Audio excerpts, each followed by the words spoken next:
हमारे 8 सितंबर के जलसे के 3 मकासद हैं। एक मकसद चोरी किया हुआ मैंडेट पीटीआई को वापस किया जाए, दूसरा मकसद कब्जा ग्रुप से मुल्क को हकीकी आज़ादी दिलवानी है और तीसरा मकसद मुल्क में आज़ाद अदलिया का क़याम है। बिस्मिल्लाहिर्रहमानिर्रहीम, इय्याका नअबुदु व इय्याका नस्तईन। मेरे पाकिस्तानियों, ऑक्सफोर्ड यूनिवर्सिटी का चांसलर बनना पाकिस्तान के लिए एजाज़ है। अगर चांसलर ना भी बन सका तो कोई बात नहीं। ऑक्सफोर्ड यूनिवर्सिटी से पढ़कर निकलने वाले अलमनी में से आज तक कभी किसी को वो मकाम नहीं मिला जो मकाम क्रिकेट की तारीख में मुझे मिला है। मैं पाकिस्तान में शौकत खानम और नमल यूनिवर्सिटी जैसे बड़े फलाही इदारे चलाने वाला इंसान हूँ। हमने 2 कैंसर अस्पताल बनाए, 2 यूनिवर्सिटियाँ बनाई हैं और एक यूनिवर्सिटी बन रही है। पाकिस्तान में एक सियासी पार्टी को ज़ीरो से शुरू करके इस मकाम तक लाने वाला मैं पहला सियासतदान हूँ। 24 घंटों में मैं 2 मरतबा खाना खाने के लिए अपने सेल से बाहर आता हूँ, जो तकरीबन 2 घंटे बनता है। ये सब बार बार ये तासर देने की कोशिश करते हैं जैसे मैं किसी 5 स्टार होटल में रहता हूँ। नवाज शरीफ, जरदारी और शहबाज शरीफ जब जेल में थे तो उनको जेल का सेल नहीं बल्कि एक महल नमा कमरे में रखा गया था जिसमें अटैच बाथरूम और ऐसी जैसी सहूलियात मिसर थी। मुझे तो एक छोटी सी कोठड़ी में रखा गया है जिसके साथ जोड़ी हुई दीवार उस चक्की की है जिसमें सजाए मौत के कैदियों को रखा जाता है। मुझे जेल की इस चक्की में एक पंखा मिला हुआ है। जब शदीद गर्मी होती है तो ये सेल ओवन बन जाता है।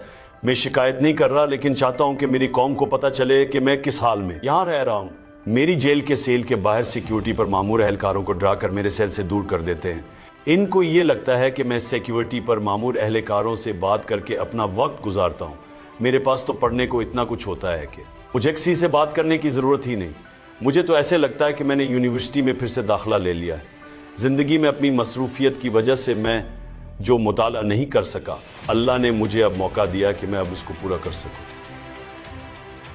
जेल में मुताला करके अल्लाह ने मेरे इल्म में जो इजाफा किया है, मुझे तो उसका अंदाज़ा ही नहीं था, लेकिन उनको ये लगता है कि इस तरह के हरबे इस्तेमाल करके ये मुझे जेल में तनहा कर देंगे। अल्लाह पर ईमान इंसान का खौफ ख़त्म कर देता है। अल्लाह ताला कुरान में फरमाता है कि जब तुम ईमान लाओगे तो मैं तुम्हारे खौफ ख़त्म कर दूंगा। मेरा ये ईमान है कि ज़िंदगी और मौत अल्लाह के इख्तियार में है। इसी ईमान के साथ आखिर तक माफिया के खिलाफ डटा रहूँगा। ख्वाजा आसिफ ने फ़ौज को जितना बुरा भला कहा किसी ने नहीं कहा। आज तक फ़ौज के खिलाफ जितनी भी तकारीर की गई उनमें ख्वाजा आसिफ की तकरीर पहले नंबर पर है। पहली मरतबा अहमद रहमान कमीशन रिपोर्ट का अहसन इकबाल ने बताया। अहसन इकबाल ने फ़ौज से मुताल्लिक़ कहा था ये रियासत के अंदर रियासत है। वो ये भी कहते रहे हैं कि पाकिस्तान म्यांमार बनने जा रहा है। 9 मई उनकी इंश्योरेंस पॉलिसी है। 9 मई ख़त्म हुआ तो उनकी हुकूमत और सियासत दोनों ख़त्म हो जाएंगी। जब भी मुज़ाकरात की बात होती है ये 9 मई का शोर मचाने लगते हैं। कौम को एक मरतबा फिर बताना चाहता हूँ कि मुझे अगवा करने का जिसने हुक्म दिया और जिसने CCTV फुटेज गायब की, 9 मई की साजिश उसी ने की। 9 मई की तहकीकात करनी है तो उसके लिए जुडिशल कमीशन बनाया जाए। मुज़ाकरात के लिए हमेशा तैयार हैं, लेकिन बात उनके साथ होगी जो फैसले की काबिलियत रखते हैं। फार्म 47 हुकूमत से बात करना इलेक्शन में उनके डाके को तस्लीम करने के मुतरादिफ है। महमूद खान अजकज़ी के पास मुज़ाकरात का इख्तियार है।